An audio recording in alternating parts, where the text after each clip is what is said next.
Mike, how often have your clients come to you and asked how they could spend more money? How they could, I'm not sure ever. Yeah.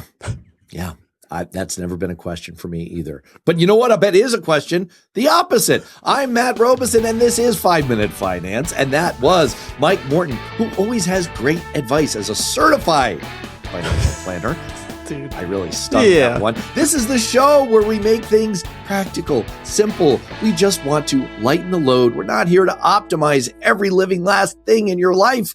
We're just trying to get you on your way and make things a little bit easier. Speaking of which, Mike, you want to talk about making things a little bit cheaper. And it's not just in like one way, but in multiple ways that you could, save a little bit of money this year. Save a little money. You know what I love? I thought you were going to ask, how often do your clients come in and ask you for a top 10 list?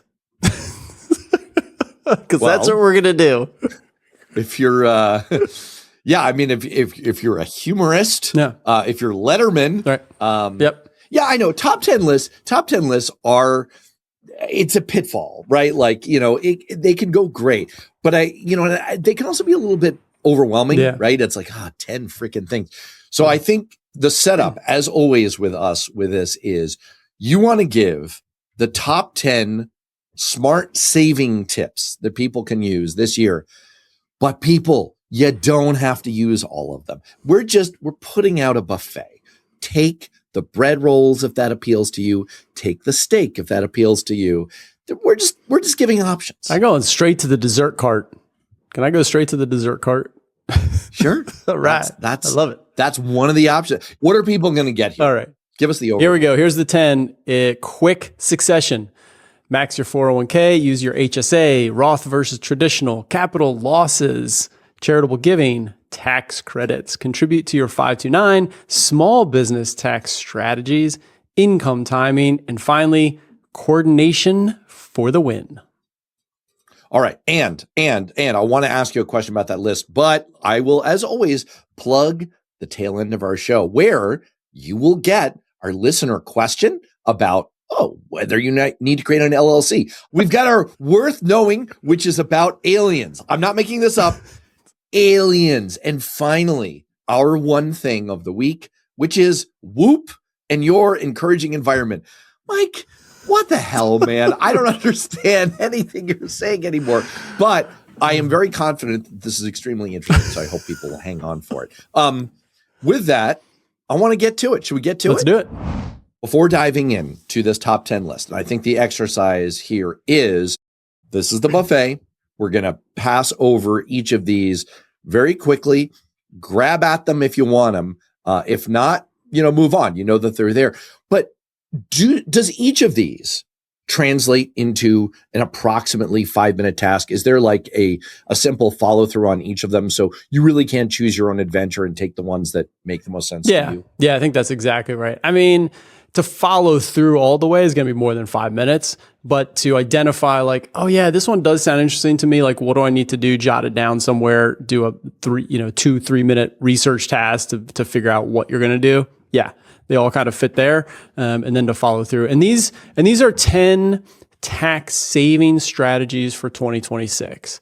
So each of these is really about keeping more money in your pocket, reducing your tax liability. And so that's this list to keep in mind.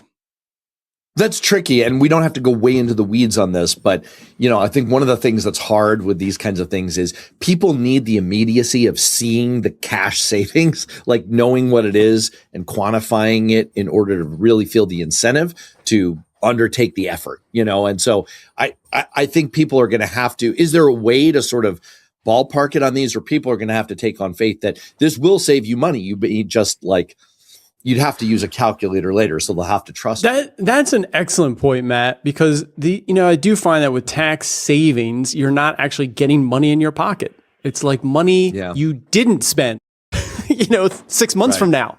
So it's like, okay, I guess thank you. Like, yeah, thank you. But it's not money in your pocket. So that immediate kind of gratification and return is definitely not there. So please keep that in mind as you read these. Listen to these, are that, this is going to save you money. It's going to end up with more money in your pocket, but not literally in your bank account. But people will have to trust the fact that you have been doing these with your clients for years and years. Yep. And yes, the money is there. Yeah. Okay. Let's get to it. So max out your 401k. Yeah. So your retirement accounts, if you have a 401k or a 403b, make sure to max these out. Now, of course, every situation is different, right? So that's another caveat to this whole list. Your situation may vary, but in general, max your retirement accounts. If you do it in the traditional 401k, traditional 403b, it comes right off your taxes. If you do it in the Roth, it's not going to come off your taxes, but it's going to grow tax-free. And again, you're avoiding paying thousands of dollars per year in taxes. So Roth tax-free accounts are great. But so you want to max your 401k if you have options for the Roth IRAs and maxing those, or traditional IRAs, backdoor Roth IRAs, mega backdoor 401ks. Use all the retirement accounts available to you.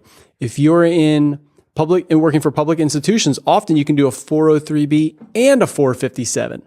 So if you find yourself working at a university or public hospital, hey, double check that. Hey, Mike said, wait, there's more than one retirement account? Maybe, and you can double your contribution. So really look at all those opportunities for socking money away. And frequently there is an employer match. So this is one where you actually could see more money going into your pocket or into your account. We're not going to do this for all of these, but for some of these, you have the translation into a 5-minute task. So I think it's worth giving just so people know that, like, yeah, in most of these cases, there's a way to operationalize this fairly straightforwardly. Correct. This one's a great 5-minute task. Log into your HR portal at work and double check your contributions to your employer retirement account, especially because the limits have gone up. They go up kind of every year. And so you want to continue to maximize them. It's usually 1% of your income. So log in the HR portal, 5-minute task, just double check what is in there and that you're taking advantage of those benefits. All right, let's go on to the next one, which is making use of your HSA. HSAs, of course, we have so many episodes on the health savings account. Love them. It's the only place where you will never pay tax. Every other time you earn income or you save, the government wants a slice of that. Hey, you earned a little interest. You had a capital gain. You got some income. We're taking a slice. This is the only place you can put money away and they will take nothing, no taxes. So if you have the opportunity for a health savings account, go ahead and take advantage of that. And is there a straightforward way to 5-minute task this one? This one's important, that you want to make sure your contributions or the account is invested. So many people I run across just put money in there and it grows to 5,000 and 8,000 and 15,000. It's just sitting in a money market account. So log into your HSA portal and make sure that the money is working for you. Number 3. All right, Roth versus traditional. So in your 401k or 403b or in your individual retirement account, you've heard the terms Roth and traditional. The traditional is you kicking the tax down the road. So you get to save all the money in the traditional. And then when you take the money out, you're taxed then. The Roth is the exact opposite. You put money in and you're taxed on it in 2026. But then when you take the money out, 20 years from now, no longer taxed. Okay. So I can't give you like, which is best. Everyone always asks, okay, great. I got it. Which do I do? It's not always that simple because we got to look at, hey, are you in high tax brackets now and going to be low later? That's traditional. So if you're in your peak earnings, you're in the top tax brackets, highly recommend looking at traditional. If you're in low tax brackets, you're just starting off. Maybe you're starting a business with lower income this year. Maybe you're younger and you're starting your career. That's a great opportunity for Roth. All right. The key move for 2026 on this one, it doesn't have to be all or nothing. Okay, people, you don't have to choose like, do I do black or white? All right. You can have some of both. You can take money and put some in the traditional and some in the Roth, and that gives you, more tax diversification. I want to move on, but I'm going to test something out on you that's got a good chance of being wrong.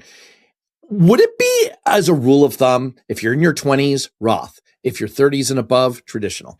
20 to 40, Roth, 40 to 60, traditional. We also say we also use the 24 tax bracket, 24% tax bracket. If you're in the 24% marginal tax bracket, that's the cutoff. Like, you can just do half and half. But below that, you're Roth. Above that, traditional. Keeping it simple. I love it. All right. Let's go on to capital losses. Number 4. Capital losses. Many people don't even know about these, but you can take in your taxable accounts if you have a loss. So you bought a stock for $1,000 and now it's only worth $800. You can sell that and you have a $200 loss. That loss can come off your taxes. Okay. So just like when you have a gain, the government's going to take a little bit of that gain. Losses offset those gains. So look for opportunities for taking capital losses. This is in 2026. What you want to keep your eye out for is, does the market have a downturn of 20%? Hey, it's now the summer of 2026. And for whatever reason, like the stock market's down 20%. That's a great time for realizing losses, taking the loss. You can immediately reinvest in slightly different things. And then you can go ahead and save on your taxes. This is a great one in terms of 5-minute implementation. Just look out for a big stock dip. Yep. Pretty straightforward. All right. Number 5, charitable giving. Charitable giving. Be smart about your charitable giving. Charitable giving obviously saves on your taxes because when you give to charity, you get to deduct it from your tax. Now, only if you itemize. All right. So there's a caveat there. More people are going to be itemizing in 2025, 2026 than in 2024. Not going to go into details, but that's how you save tax. Now, be smart with your charitable giving, guys. Give appreciated assets. Usually stock is what I mean by assets. So if you have a stock that's gone up, 2 or 3x, like, I bought this 20 years ago, I'm just kind of holding on to it, and you want to donate to charity, donate that. Do it through a donor advised fund, super easy, but charitable giving, great way of offsetting gains and staying on top of your tax situation. Number 6, tax credits. Tax credits are really cool because when you owe tax, you get, we had a big episode on tax. The bottom line is, hey, I owe $45,000 of tax. Okay, I owe 45 grand. Most of it's already taken out of your paycheck, but you owed the 45 grand. Any tax credits are dollar for dollar against what you owe. All right. So you owe 45 grand. If you have a child, you get to take 2 grand, like right off of there. Okay, as the child tax credit. So the ones I like are education credits. Be aware there's a couple of education credits. If you're in, any kind of schooling situation, you might be able to just get some credits. And then efficient energy homes is another tax credit that you get. Many of my clients take advantage of, improving your home when it's energy efficient. So like swap out my super old and ugly windows for better ones. Yep. That becomes a tax credit. There you go. Oh man, that's super tempting. Well, yeah, that's a longer story there, but bottom line is, if you find yourself in need of a little bit of a reduction, this might be the time to upgrade your windows. Yep. All right. 529s, very much on my mind. 529s, we love, lots of episodes. You get a state tax credit. Many states offer a state tax credit for 529. So there's how you save money right away. It also grows tax free. So rather than, earmarking money like, I'm saving $500 for Johnny to go to college eventually, and then it grows in your taxable accounts, throw it in the 529, grows tax free. We love super funding. That's when you can do multiple years all at once, and then get the grandparents involved. Help them save on tax, and for you to save on tax, and just save your money altogether by getting your parents to pay for college. I love the episodes on the 529s. I mean, I keep learning new things that you're bringing up about, like the superpowers you can have, and you can create a multi-generational education foundation, and you can do all kinds of things with 529s. Very, very worth diving into, and can save you some money now. Okay. Small business tax strategies. I know doesn't apply to everyone, but useful. Oh yeah. America is very pro small businesses. Okay. So there's tons of great ways of saving on taxes. If you have your own business, you have your own side hustle, you have your own LLC. So we can't go into all of them here. And I'm not sure we've done an episode on this, Matt, so we definitely should. But you can have a solo 401k if you're just a solo business. You can employ your kids and pay them. All of these count, like reduce your tax liability from the income deductions. I love the Augusta rule. We definitely have not mentioned this on the podcast. The Augusta rule is renting out your house to your business and then paying yourself. And that's a transfer of that money tax free. So in other words, like, hey, I'm making income from my business, and I'm going to have to pay tax on that income. Well, any way we can get business income like transferred to your personal account without it, being counted as income, that's the Augusta rule. You like rent out your home for a couple $1,000, pay yourself the couple $1,000. Lots of nuances around it, so don't just go out there and do that. It's a really cool rule. We should definitely do something on that.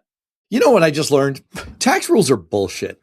There's so much crap in the tax code, but I guess this is what keeps people employed. Well, it reminded me, I think it was maybe in the last episode we were talking about something, and taxes are just super complicated. I mean, more than you think. I was helping somebody recently with like, hey, can we just estimate, I'm thinking about being a contractor, leaving my full-time job, can we estimate about how much money I'm going to make? I have to pay taxes. It's like, you can't just put it in a simple formula.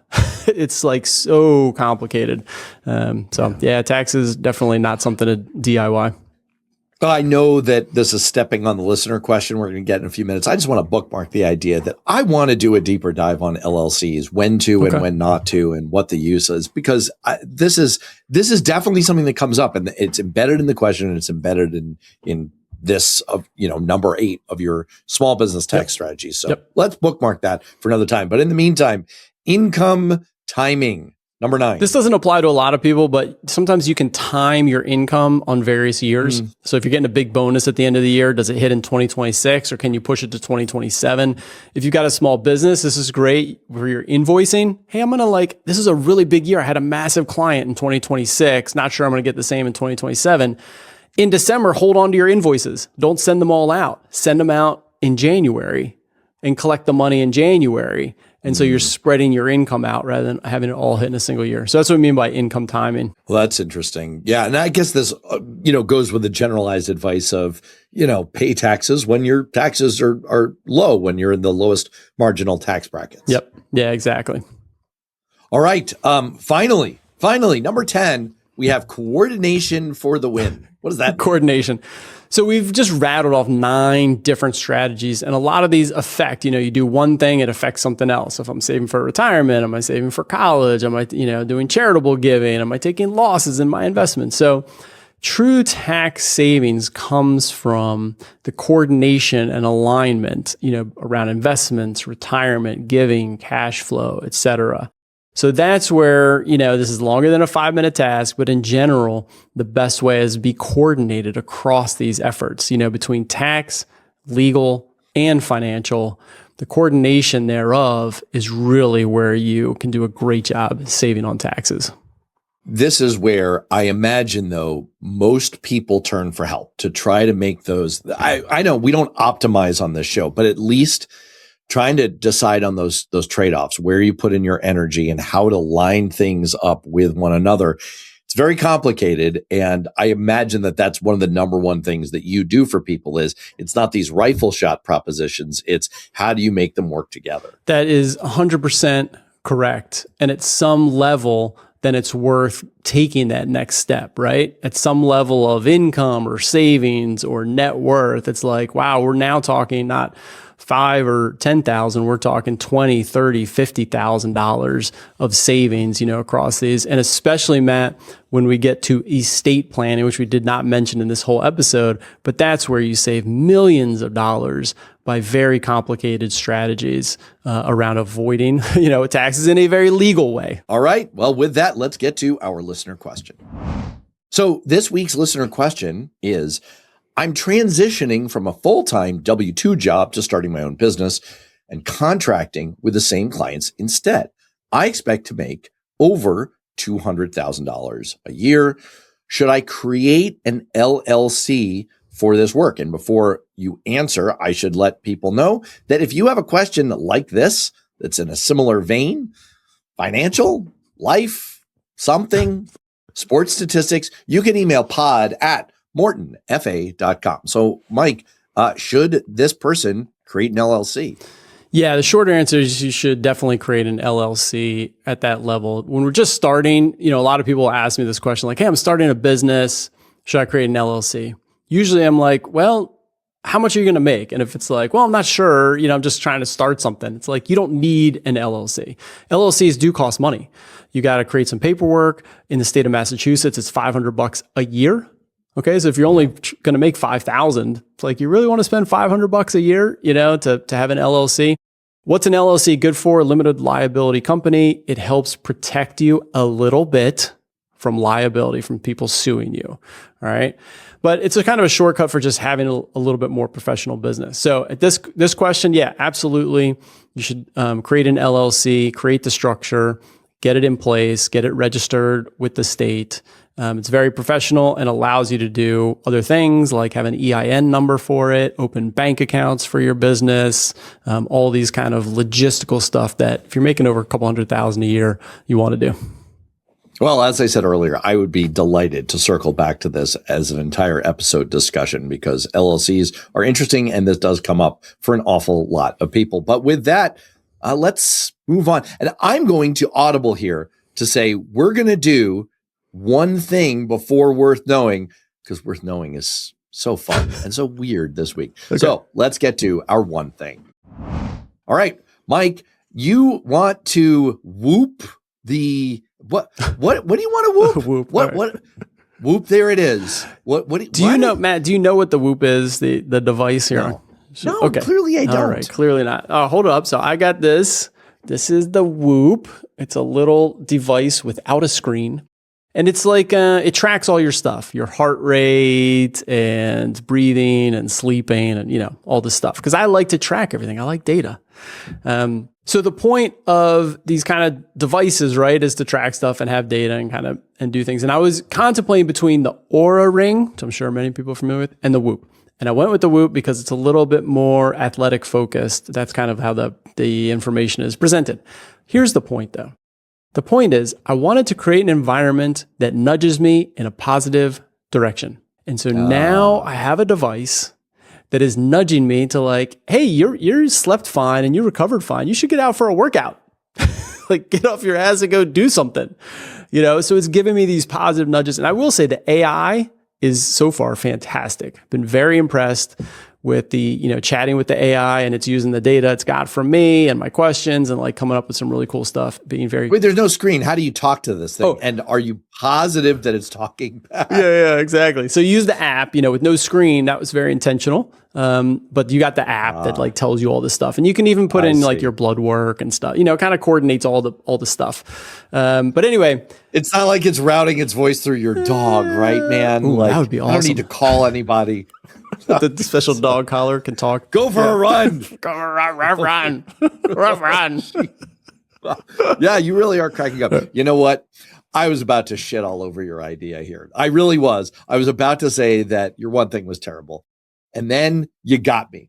You got me because you said the magic sentence, which is it's going to change what you do. It's going to change your behavior. If it's just for getting the information, I'm out.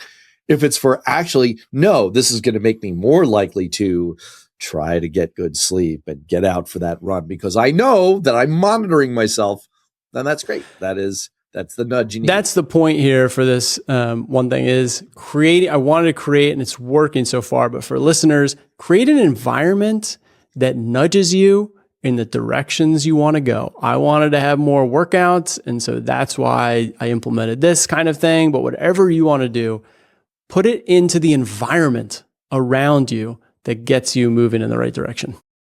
I love it. All right. You had me. You had me at change your behavior. With that, let's go to Worth Knowing. Well, this is the part of the show where we do give a little nod to my Substack, worthknowing.substack.com, and we give a little piece of information that we think is worth knowing. And this week, we want to share with you, this is from a real poll from Reader's Digest. Okay. And this is very, very complicated because they find in their poll that 1 in 3, 33% of Americans believe that aliens are living among us in disguise. And I didn't tell you this part yet. 39% suspect their boss is one of them. Oh, wait a minute. What? Wait, it gets even better. 41% disagree with the idea that non-Earthlings coexist with us, while 22% remain unsure. Mike, they buried the lead here. They're unsure.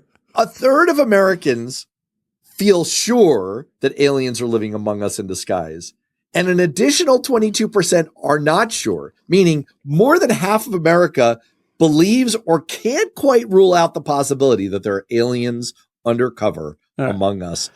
What do you make of this? You know what I make of this? The first thing I think, I'm calling in suspicion, is I think they asked one person, two person, and when the third person says yes, they're like 1 in 3. Was that really worth knowing, Matt?